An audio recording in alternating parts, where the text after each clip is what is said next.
In a room heavy with the scent of oil paint and turpentine, Salvador Dalí found himself beset by existential unrest. His art, magnificent, grotesque, a maze of surreal labyrinths, wasn't enough. His muses, elegant human canvases, were insufficient. Dalí felt a gaping void, as though he were a canvas left perpetually incomplete. It was on a moonlit night, amidst this unrest, that the walls of his Catalan sanctuary seemed to shudder and swell. Figures emerged from his artwork, grotesque and exaggerated like caricatures torn from the depths of his own imagination. And from these shadows appeared a doppelganger, a twisted, deformed reflection of Dalí himself. Looking for permanence in a fleeting world, Salvador? It sneered. Before Dalí could reply, the room shook and a furious bellowing filled the air.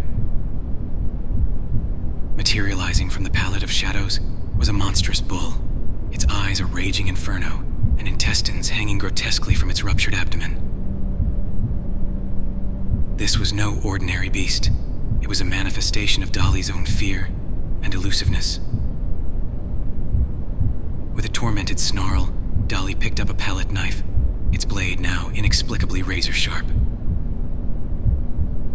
If it's a clash you want, let's not delay the inevitable. Let's collide with the force of a dying star. And at the tail of his words, Dalí felt the bull's horns tear into his torso, his body twisting in foreign directions across itself before being catapulted into the air. Dalí smashed into the ground, his innards spilling outward, a pool of blood forming at his crown. The bull took pause, marveling at the display of guts that mirrored its own. Dalí chuckled with a deranged tinge. He watched his heart beating outside of him, ensnared in a spool of his own intestines. Thump, thump, thump. It nearly slipped out of his palms as he slid it, and the rest of him back into the opening in his torso. He spat at the earth, red, and raised the palette knife. "I'm ready this time," he growled. Dalí charged at the bleeding bull, his artist's tool raised high, and the beast snarled, charging forward. That moment was electric. Two dust clouds collided. In that fleeting moment, the studio, indeed, the world, ceased to exist. All that remained was the inevitable impact, a cataclysmic meeting of flesh and steel. And as they collided, a burst of cosmic energy erupted from the point of impact, ripping through the fabric of reality itself, a supernova born from the heart of existential conflict. Man versus beast, beast versus beast. Or was it man versus man? Dalí pondered. Specks and swirls of blood and paint mingled in the air, floating like surreal constellations. And for a moment, Dalí felt a taste of the permanence he had so desperately craved. But it was ephemeral, gone as soon as it came, and he was flung back into the realm of the living, his studio returning to its familiar form, yet forever altered. His doppelganger, now dissolving into a cloud of smoky abstraction, left him with a chilling parting shot. Oblivion is as impermanent as the illusions you paint, Salvador. Remember that.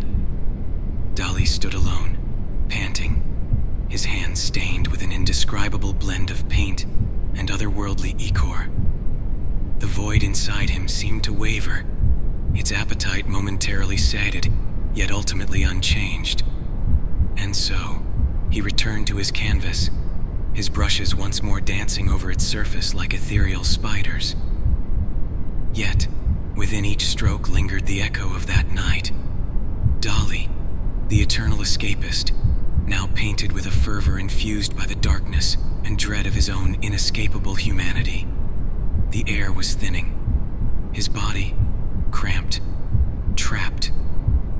With an unnerving stillness overtaking him, Dalí found himself no longer in the studio, but within a spherical, constricting space. The walls were encased in a translucent membrane, veiny and pulsating. Claustrophobia choked him like a straitjacket. He was a prisoner within an organic tomb. Then, a crack. The walls split open with the force of 100 chisels, daylight flooding his eyes. He tumbled out, only to find himself surrounded by snarling carnivorous faces.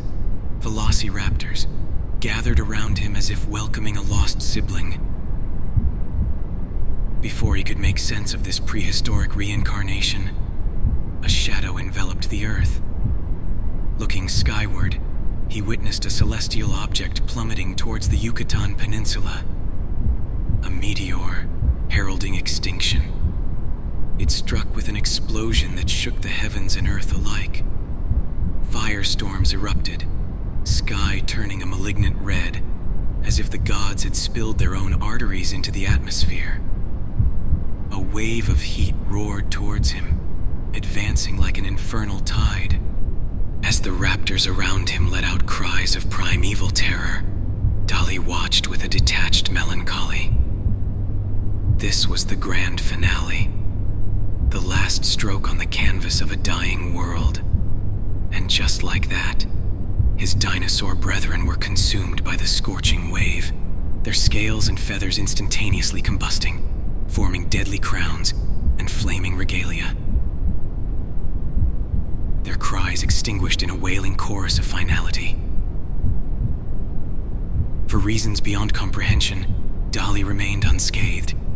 He stood amidst the ashes and ember, a lone figure in a landscape of obliteration. His eyes met the smoldering remnants of the nest, now a charred mausoleum for his unborn siblings. The air grew thick with the stench of burning flesh and sulfur. The sun, once a radiant disk, was now obscured by a veil of soot and smoke, plunging the world into an eternal dusk. And Dali stood there, finally alone, in the shadow of catastrophic ruin.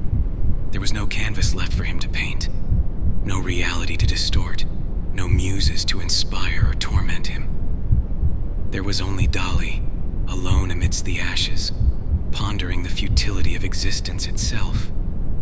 Even the paintbrushes of gods, it seemed, were destined to run dry.